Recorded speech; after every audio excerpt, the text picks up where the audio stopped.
When people think of the fall of the Roman Empire, they often envision the ancient ruins of Rome in Italy. However, it was the fall of Constantinople in 1453 that many historians consider the definitive end of the Middle Ages, marking the final chapter of the Eastern Roman Empire. From the day the Ottomans breached the walls of the Byzantine capital, no autonomous Greek state would exist for nearly 4 centuries. As the remnants of Greek culture were pillaged and dispersed from Constantinople into Western Europe, handmade copies of Greek texts were among the most sought-after relics, especially by Italian humanist scholars of classical antiquity. This spurred a revival of Greek learning in Europe that gave rise to the Enlightenment. It also kicked off a golden age of Bible scholarship. This advancement was propelled further by a groundbreaking technological innovation, the invention of the printing press.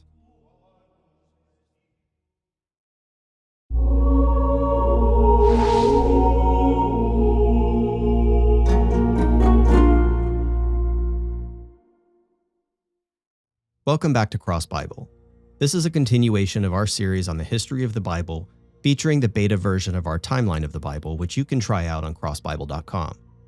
Please consider joining our mailing list, and if you can afford it, please help support our mission to increase engagement in Bible study, both through our software and through this educational content.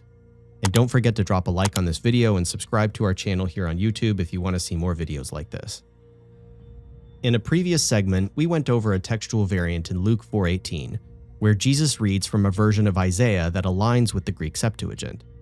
There, the King James Version reads, "to heal the brokenhearted," a textual variant that was included in nearly all printed Bibles up until the 19th century, after which textual critics and Bible publishers began to doubt the authenticity of that reading. In this video, we'll explore the fascinating history of the Greek New Testament behind the King James translation, the so-called Textus Receptus. This version of the Greek text loomed large over Bible scholarship for 4 centuries and still exudes worldwide influence today. These Bibles are based on the vast majority of manuscripts known as the Byzantine text. Let's unpack what we mean by Byzantine as we dive into this groundbreaking chapter in the history of the Bible.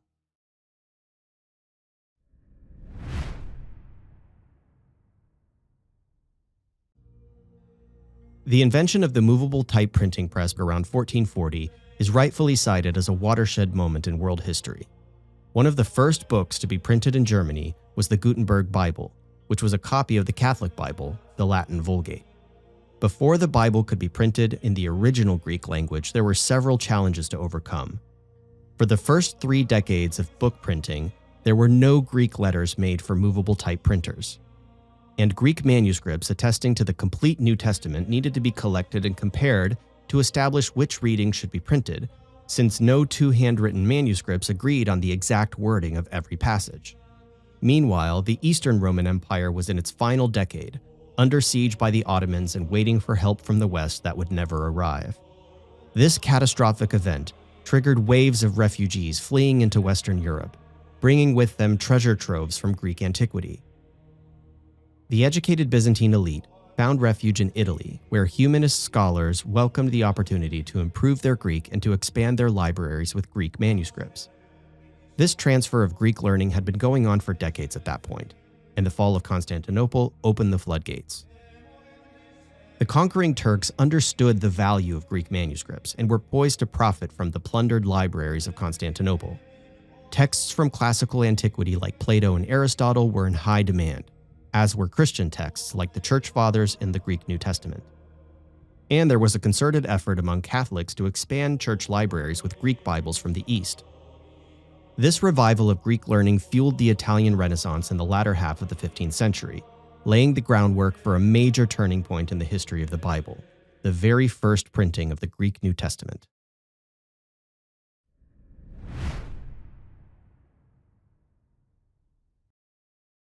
By 1502, plans were underway in Spain to print a new Bible complete with the Old Testament and New Testament in multiple volumes, featuring the original Hebrew and Greek alongside Latin.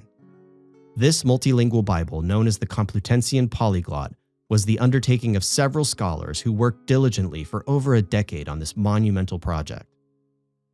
By 1514, news had spread about the printing of this massive polyglot Bible, and the now famous Catholic theologian and humanist scholar Erasmus of Rotterdam took a keen interest in it. He and his colleagues ventured to produce their own printed Bible that would undermine the Complutensian polyglot by beating it to market.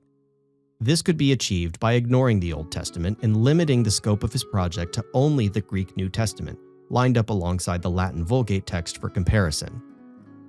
Erasmus was able to hastily print and publish his first edition in Switzerland by 1516, using several Greek manuscripts that were readily available in a local Dominican monastery. Even though these manuscripts were predominantly Byzantine, modern scholars lament the poor quality of the copies he apparently relied on. In places where his Greek manuscripts were incomplete, like in the Book of Revelation, he simply translated from the Vulgate into Greek. His first edition was notoriously sloppy and error-prone, which garnered a lot of criticism. But his brilliant strategy won him the race, solidifying the historical influence of his Bible and eclipsing his competitors' work. So even though the meticulously prepared Complutensian polyglot contained the first Greek New Testament ever printed, it suffered from a number of unfortunate setbacks that delayed its publication by several years. By that time, Erasmus had managed to print 3 separate editions, while obtaining exclusive copyright protection. The earliest of his editions, in 1516, is remembered as the very first Greek New Testament ever published and circulated. And despite the superior quality of his competitor's Greek text, it failed to make anywhere near the impact that Erasmus made. His publication inspired subsequent translations into common languages that gradually became more accessible to the educated public, which brought on a new level of scrutiny directed at the Catholic Church's official interpretations of the Bible. Even though Erasmus merely wanted to help people understand the Bible better, he unwittingly let the proverbial genie out of the bottle and sparked the fuse of the Protestant Reformation. People began to push back against the Catholic Church's perceived monopoly over the Bible, which eventually inspired the Protestant doctrine of sola scriptura, relying on Scripture alone as a primary source of authority. And the Scripture relied on was often a translation of an underlying Greek New Testament in a constant state of flux. At that time, the only Bible in common English was that of John Wycliffe, translated from the Latin Vulgate in the 14th century, which incurred strict condemnation from the Catholic Church. When William Tyndale ventured to make a new English translation from Erasmus's Greek New Testament, he was met with similar opposition from the Catholic Church. He eventually went into exile in Germany, where he also relied on Martin Luther's German Bible, which was the very first translation to utilize Erasmus, although the extent of its reliance on Erasmus is debated. After Tyndale's grisly execution for Lutheran heresy, his scandalous English translation would go on to exert tremendous influence on later English Bibles, such as the Geneva Bible, the Bishop's Bible, and the King James Bible, all of which reflected Erasmus's underlying Greek text to some extent.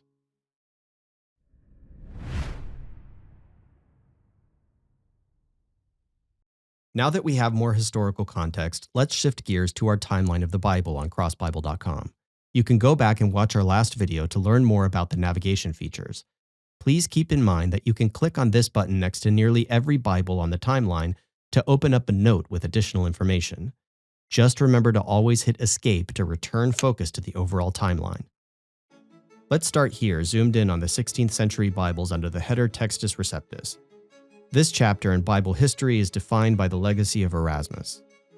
We can trace the lineage of Erasmus's Greek New Testament and see how it served as the basis for subsequent Bible printing and translation. 3 other noteworthy Bibles followed in the footsteps of Erasmus, solidifying the textual tradition that would come to be known as the so-called Textus Receptus, colored here in red with black text. A French scholar under the pseudonym Stephanus was the first printer to add a verse numbering system to the Bible, along with a section called an apparatus which allowed scholars to compare the printed text with textual variants from other key manuscripts. Stephanus's 3rd edition aligned closely with Erasmus and served as the basis for Theodore Beza's Greek New Testament.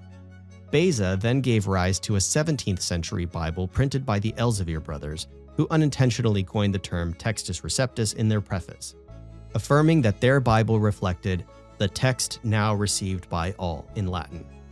This chain of transmission, originating from the Byzantine text, became universally regarded as the only true text of the New Testament. Here on the timeline, you can see several red lines connecting the key Byzantine manuscripts used by Erasmus to compile his Greek New Testament. Manuscripts belonging to this majority text, were produced en masse after the 9th century, ensuring a high level of consistency and uniformity within the group. As a textual category, this form of the Greek text is known for being relatively more verbose than other text types, and it sometimes displays a more refined use of Greek, resulting from a controlled practice of revision during the copying process. In Byzantium, one advantage of having so many professional Greek scribes was that when older Bibles deteriorated, they could easily be replaced by newer copies. The earliest witnesses to this textual tradition date to the 4th and 5th centuries, resulting in a lack of evidence for the foundational form of the Byzantine text. This caused some Bible scholars to speculate about the origins of this text as a 4th century revision of some lost sources, coining various terms for the hypothetical predecessor like the Eastern or Antiochian or Syrian, reserving the term Byzantine for its later form. The dotted lines and dashes here on the timeline represent the speculative nature of these outdated theories. In fact, many scholars have recently begun to reevaluate the reliability of the Byzantine text in readings that were previously dismissed as representing a relatively late or even corrupt tradition. In terms of sheer numbers, the majority of Byzantine copies were made in the most productive scribal period between the 9th and 14th centuries and distributed throughout the empire. Byzantine scribes primarily used an early cursive handwriting system called minuscule, which replaced the capital letters of early majuscule, also known as unsealed text. A large portion of Byzantine copies called lectionaries were specifically arranged for reading out loud in church. After the fall of Constantinople, when the Greek Orthodox Church was under the heel of the Ottoman Empire, this productivity decreased, but never ceased altogether. In fact, the Greek Orthodox Patriarchate of Constantinople continued to operate under Turkish rule as a sanctioned and relatively autonomous institution for Greek Ottoman subjects. And the monasteries of Mount Athos were a hub of Eastern Orthodoxy throughout the Ottoman period.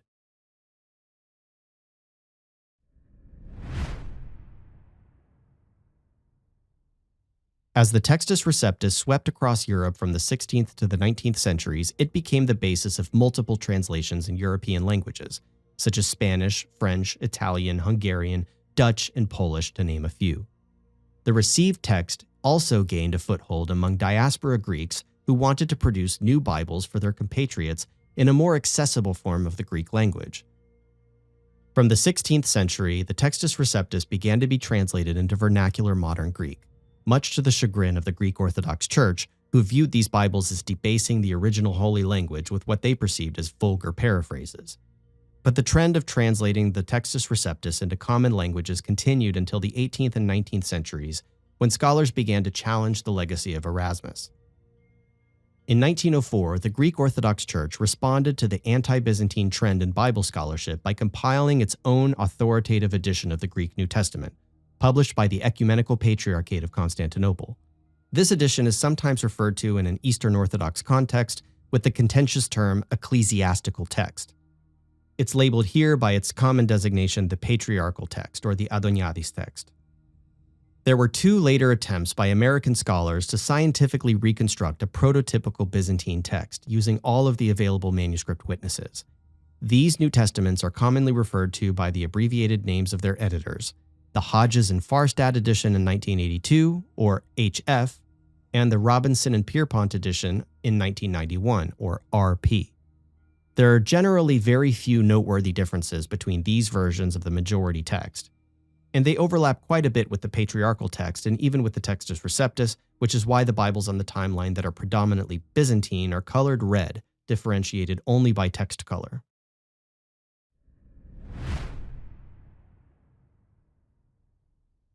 Even though modern English Bibles have gravitated away from the Byzantine text, there are still some Bibles that cling to tradition. For example, the New King James Bible is a translation of the Textus Receptus in Standard Modern English, and the Eastern Orthodox Bible translates the official patriarchal text of the Greek Orthodox Church, and the World English Bible is based on the RP edition of the majority text. At this point, you may be wondering, so which version of the Greek text is objectively better than all the others, and which translation is the most accurate? What Bible version should I be reading? Well, so far, we've only reviewed a relatively short period in the history of the Bible. The printing revolution required Bible scholars to begin to scrutinize every single jot and tittle of the biblical text, using a limited number of available manuscripts. Nowadays, scholars are still honing their methodology with a lot more data and technology to work with. In the next video, we'll explore the modern period of Bible scholarship, focusing on the discoveries and breakthroughs that led to the development of the so-called critical text of the New Testament, which effectively overthrew the Textus Receptus in academia. But as we've observed, the Byzantine text family still lies at the foundation of many Christian communities and traditions. Cross Bible's mission is to promote a holistic and eclectic approach to Bible study that takes into consideration the entire spectrum of textual traditions. Our software features a unique cross-referencing system designed to unlock the Bible's built-in commentary in any version, while also making it easier to compare different versions and make sense of the differences between them. And we strive to be objective and unbiased in the information we present here. So that wraps up our exploration of the Byzantine text and the Textus Receptus. If you like this content, please drop a like on this video, subscribe to the channel, and hit the bell to be notified when we release our next video. Stay tuned for the next episode, and thank you for watching.